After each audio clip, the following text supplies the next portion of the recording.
ఇప్పుడు మకర రాశి ఫలితాలు చూద్దాం. మకర రాశిలో ఉత్తరాషాఢ నక్షత్రం యొక్క 2, 3, 4 పాదాలుంటాయి. శ్రవణ నక్షత్రము, ధనిష్ట నక్షత్రం 1, 2 పాదాలుంటాయి. వీరికి ఆదాయం 14, వ్యయం కూడా 14 ఉంది. అదేవిధంగా రాజ్యపూజత అంటే గౌరవాలు 3, అవమానాలు 1గా ఉన్నాయి. ఈ సంవత్సరము ఏళ్నాడు శని బాధలు తొలగిపోయి, ఈ సంవత్సరము ఈ పరాభవ సంవత్సరము గ్రహాల సంచారము వీళ్ళకి చాలా ఉపశమనాన్ని, ఊరటను కలిగిస్తుంది. చాలా ఏళ్నాడు శని పోయింది వీళ్ళకు చాలా రోజుల తర్వాత. ఇక వృత్తి, ఉద్యోగ, వ్యాపారాలలో ఈ సంవత్సరము వీళ్ళకి ఒక వరంలా ఉంటుందని చెప్పొచ్చు. దానిలో సందేహమే లేదు.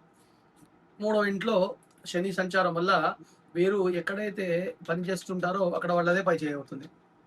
గతంలో అంటే దాదాపు 7 ఏళ్ళ బట్టి ఇబ్బంది పడ్డ వాళ్ళందరూ కూడా, ఇబ్బంది పెట్టిన వాళ్ళందరూ కూడా సైలెంట్ అయిపోయి మీ పనితీరుని గౌరవిస్తూ ఉంటారు. ఇక జూన్ 2వ తారీఖు నుండి అక్టోబర్ 31 మధ్య కాలంలో సప్తమ స్థానంలో గురు సంచారం ఉండడం వల్ల వ్యాపారం చేసే వాళ్ళకి విశేషమైనటువంటి లాభాలు కలుగుతాయి. కొత్త వ్యాపారాలు ఏదైనా చేయాలనుకుంటే ఈ సంవత్సరం చేసుకోండి మకర రాశి వాళ్ళు.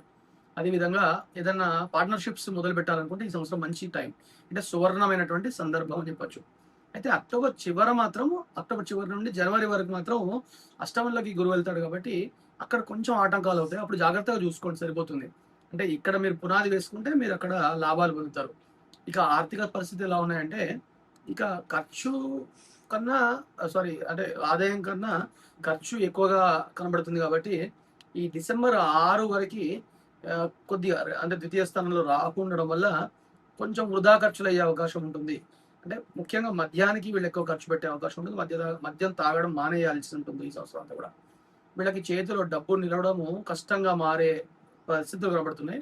అయితే తృతీయంలో ఉండేటువంటి శని, సప్తమంలో ఉండేటువంటి గురువు సంచారం వల్ల మీకు డబ్బు కావాలనుకున్నప్పుడు ఏదో విధంగా మీకు అందుతుంది. కానీ మీరు గుర్తుపెట్టుకోండి, ఎప్పుడైతే మీరు మద్యం వైపు వెళ్తారో అక్కడ తప్పకుండా గురుబలం తగ్గే అవకాశం ఉంటుంది. కాబట్టి జాగ్రత్తగా ఉండండి, బడ్జెట్ వేసుకోండి. ఖర్చు తక్కువ చేయడం, పొదుపు మీద దృష్టి పెట్టడం చాలా ముఖ్యం.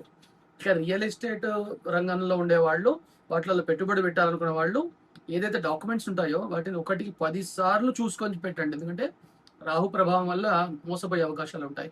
ఇక వ్యక్తిగత జీవితం ఎలా ఉందంటే, జూన్ 2 నుండి వీళ్లకు ఎన్నో రోజుల నుండి ఎదురు చూస్తున్నటువంటి పనులు అవి ఆనందం వెల్లివిరుస్తుంది. ఇక గురుబలం వల్ల వివాహం కాని వాళ్లకు వివాహ యోగం కలుగుతుంది. ఇంట్లో చాలా సంతోషకరమైనటువంటి పండుగ వాతావరణము నెలకొనే అవకాశం ఉంటుంది. తోబుట్టుల సహకారం అంటే అన్నదమ్ముల అక్క చెల్లెల సహకారం లభిస్తుంది. ఈ రాహువు ఎప్పుడైతే మనకు రాహుకేతులు మారినప్పుడు కుటుంబ జీవితంలో కొన్ని సవాళ్ళు ఎదురవుతాయి. కొద్దిగా ఇబ్బందులు ఎదుర్కొంటారు. అంటే అవమానాలు పాలవడం జరుగుతుంది. అంటే అనుమానిస్తారు కదా మనం చేసేటువంటి పనుల వల్ల. దానికి కొద్ది దూరంగా ఉండండి అంతే. ఒకరినొకరు అర్థం చేసుకొని సమయాన్ని ప్రశాంతంగా గడిపే ప్రయత్నం చేయండి. ఇక వీళ్ళ ఆరోగ్యం ఎలా ఉందంటే, చాలా అంటే 7.5 ఏళ్ల బట్టి ఎదుర్కొన్న ఏళ్నాటి శని ప్రభావం వల్ల పడ్డటువంటి అనారోగ్య సమస్యలన్నీ ఈ సంవత్సరం చాలా వరకు తొలగిపోతాయి. తృతీయ స్థానంలో శని మీకు అద్భుతమైనటువంటి రోగ నిరోధక శక్తిని నింపుతాడు. అయితే ఈ ప్రారంభంలో అష్టమ స్థానంలో ఉండేటువంటి కేతువు మరియు డిసెంబర్ తర్వాత జన్మరాశిలోకి వచ్చేటువంటి రాహు సంచారం వల్ల మానసిక ఒత్తిడి పెరుగుతుంది. గుర్తుపెట్టుకోండి, మానసికంగా మీరు ఒత్తిడి పెరిగి ఆందోళన కలిగే అవకాశం ఉంటుంది. ముఖ్యంగా కళ్ళకు లేదా తలకు సంబంధించిన సమస్యలు వచ్చే అవకాశాలు ఉన్నాయి. కొద్ది జాగ్రత్త.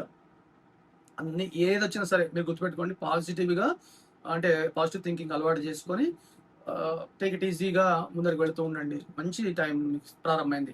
ఈ సంవత్సరము వీళ్ళకి పరిహారాలు అంటే రెమెడీస్ ఎలా ఉన్నాయి, మరి ఇంకా ఏ రెమెడీ చెప్తే ఇంకా కూడా ఫలితాలని వీళ్ళు పొందుతారని చెప్పేసి ఇప్పుడు నేను చెప్తాను. దీనిలో ముఖ్యమైనటువంటి పరిహారాలు ఏమంటే, రాహు కేతువులకి శాంతి చేసుకునే ప్రయత్నం చేయండి. ఎందుకంటే డిసెంబర్ తర్వాత జన్మస్థానంలోకి రాహు, సప్తమ స్థానంలోకి కేతువు వస్తారు కాబట్టి మంగళవారం నాడు ఉలవల్ని దానం చేసే ప్రయత్నం చేయండి. లేదా అమ్మవారికి కుంకుమార్చన చేయిస్తూనే ఉండండి డిసెంబర్ వరకు. ఇది మంచి ఫలితం ఉంటుంది. ఇంకా అది కాకుండా వీలైతే సుబ్రహ్మణ్య స్వామి క్షేత్రాలు ఉంటాయి కదా, అక్కడికి వెళ్ళి ఒకరోజు నిద్ర చేసి రండి. దత్తుడి ఆరాధన చేయండి. దాంతోపాటు మీకు అందుబాటులో ఉండేటువంటి మీ గురువు సమానులు ఉంటారు కదా, వారి దగ్గరికి వెళ్ళేసి నమస్కరించుకొని రండి అంతే. లేదా మీ అమ్మగారి యొక్క సేవ చేయండి, తప్పకుండా ఫలితం ఉంటుంది. దాంతోపాటు ఈ రాశి వారికి శివారాధన చాలా అనుకూలమైనటువంటి పరిస్థితిని కలిగిస్తుంది. అవకాశం ఉంటే మీకు గురువు ఉపదేశం ఉంటే కనుక శివ పంచాక్షరి మంత్రాన్ని జపిస్తూ మంచి ఫలితాలు తీసుకోండి.